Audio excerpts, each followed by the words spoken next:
E assim, pelo fato de ser mulher e ser a representante dos delegados, não sentiu?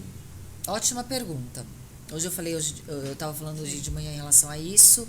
Eu gosto de falar de forma reiterada sobre esse assunto, porque quando eu era delegada plantonista da periferia, de uma delegacia de polícia comandando uma equipe, e está na lei, desenhado, a equipe, o delegado ele tem a responsabilidade no comando das investigações e a equipe, cada um exerce a sua atribuição sem afetar em nada no comando ou na tomada de decisões de toda uma instituição.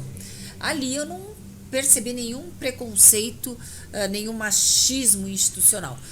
Quando eleita presidente do sindicato dos delegados, representando os delegados de polícia, eu percebi essa violência institucional, esse machismo estrutural institucional velado, de forma silenciosa.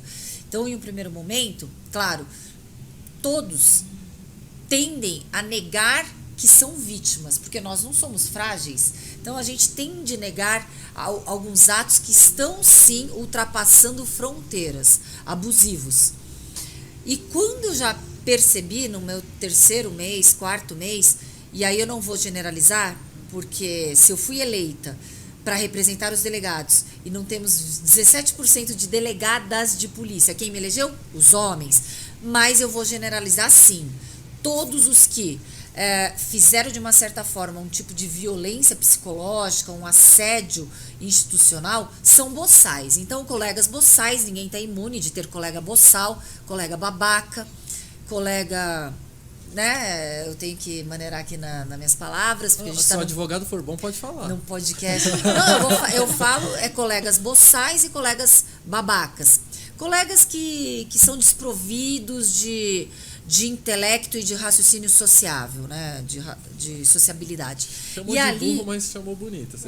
Em boas palavras. E ali, eu vi algumas situações em que realmente havia um excesso de cobrança, um excesso de... Um nível de exigência bem... De exigência e de tentativa de me colocar em berlinda ou em armadilhas, como se eu estivesse sendo colocada à prova de cheque de 5 minutos.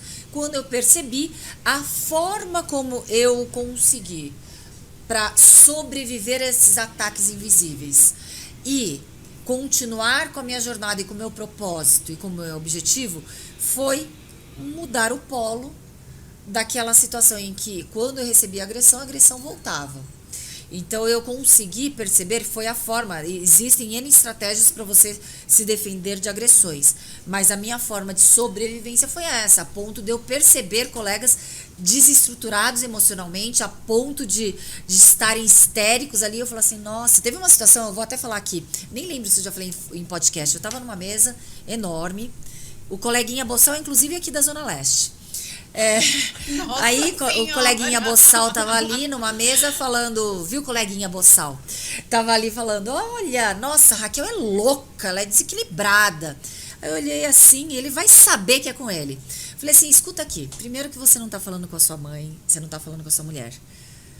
Se equilibra um pouquinho, que nitidamente você está completamente descompensado, que você não tomou seu remedinho hoje.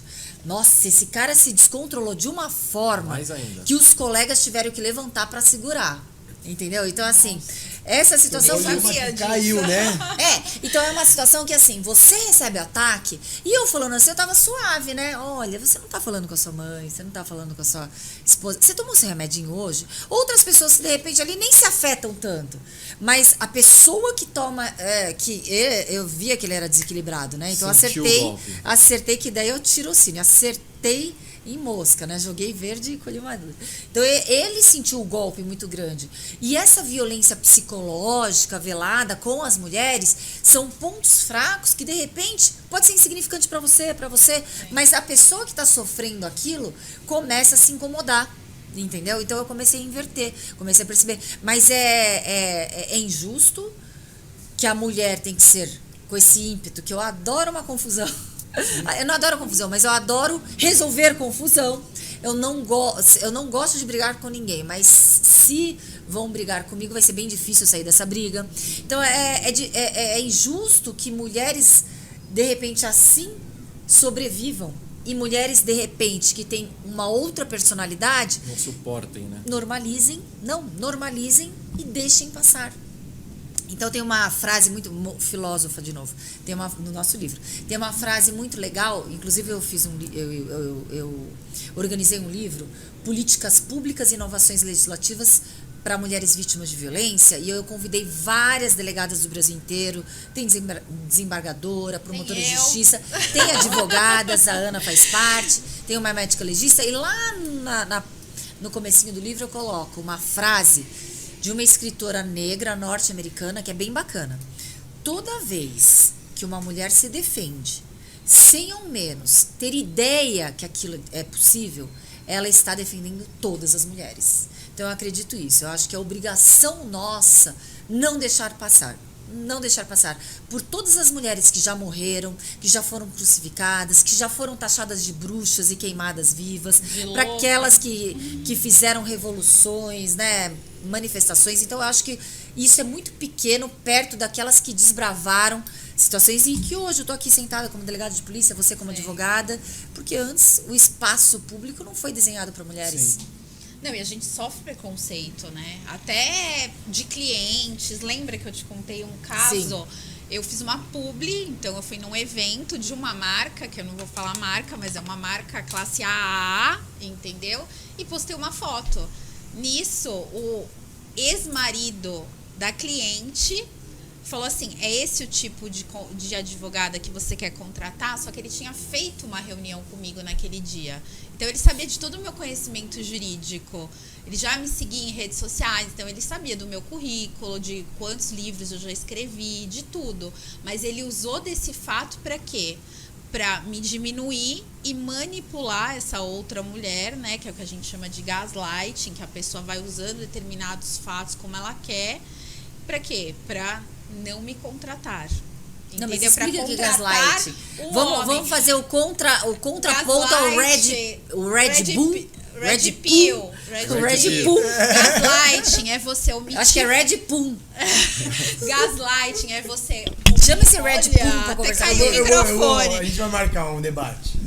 Gaslighting é você omitir informação, distorcer fatos, mentir, manipular. Pra quê? Para que o outro pareça louco. Até que a própria pessoa duvide da sanidade dela. Então você fala assim, fala uma coisa e depois fala que falou outra. Aí a pessoa começa, nossa, será que eu tô louca? Ou mente, manipula, esconde coisas.